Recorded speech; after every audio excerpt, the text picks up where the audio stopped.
Hi everybody, so as in from Creative Property Education, one of the things that in this video I'm going to talk about is the property that we're buying, which is a block of 6 flats with land in it and everything.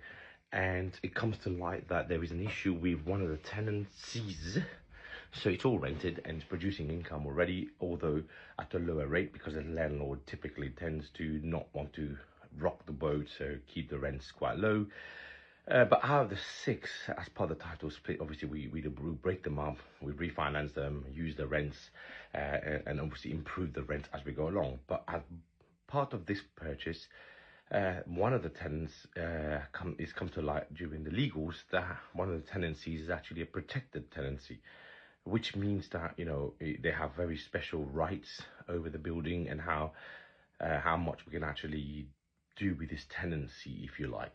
So one of the challenges we're having to figure out is and then decide whether we still proceed with it, whether we can get the seller to actually do something about the protected tenancy, because it's quite special. It's very, I've never come across this before, but there is a window of time, July to August, no, it's July to September, every year when you can serve notice to the tenant.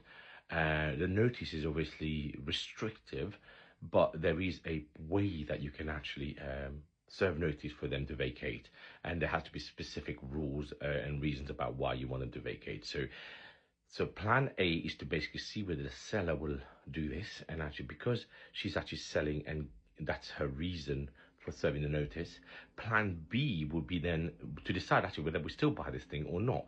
I mean, I would be gutted if I don't buy it, because it comes with quite a lot of discount, plot land on the side and everything else, but ultimately discipline kicks in, because to be able to succeed in title splitting, you've got to make sure that all of the properties, or as many as the properties, you can recycle your money out. Otherwise you'll end up leaving money in. So option B would be, do we decide to still buy it, and can we get finance on it? So one of the things that yesterday I was talking to my commercial broker, he said yes, we can still probably get up to 50% of that one flat that's on protected tenancy. Why? Because only 50%, because if there is a problem and they have to sell it to a cash buyer, you can expect, or the bank can expect, at least 50% of the value of that flat. Let's say it's 175, 200,000 or something. So we will get 50% of that 200,000 pounds, let's say. So you'll get a refinance of 100,000 rather than 75% of at 150,000, which again I can live with. Option 2. Option 3 is basically where we go and work out whether we don't refinance that one particular flat, and all of the other 5 can actually recycle the money out. And if it does, then we still buy it. If it doesn't, we may end up leaving some money in. I have to figure out how much of that money I will be leaving in, bearing in mind my interest is the building. Yes, it does its trick. Right now I think the figures is 675, no, 685, sorry, 685, and the GDV is around 1 million with all the 6 flats. So that's a great little uplift. But let's say we couldn't actually refinance one of the flats. One of them is a studio as well. There's another one that's a studio, but a big studio. I think we'll refinance that one.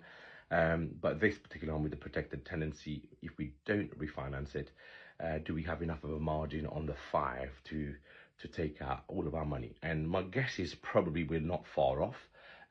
So option 3 will be how much of my money I'll be leaving in. And then don't forget, the reason why I'm also buying this is because of the plot of land next to it. Is why almost my lottery win, I guess. It's the size of a tennis court that gives you an idea, because it was an old tennis court.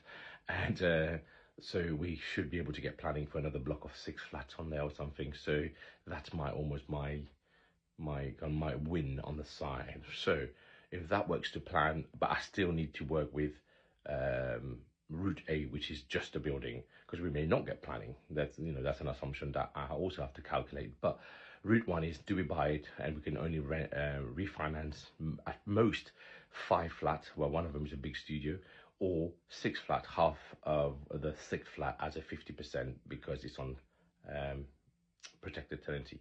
So interested to hear your thoughts. Any questions you've got, let me know, because ultimately this is what investment is. Whether it's property investment, shares investment, whatever, there's always something that is not quite there, and that's what the risk taking comes in, and that's how you can command a better return on your money.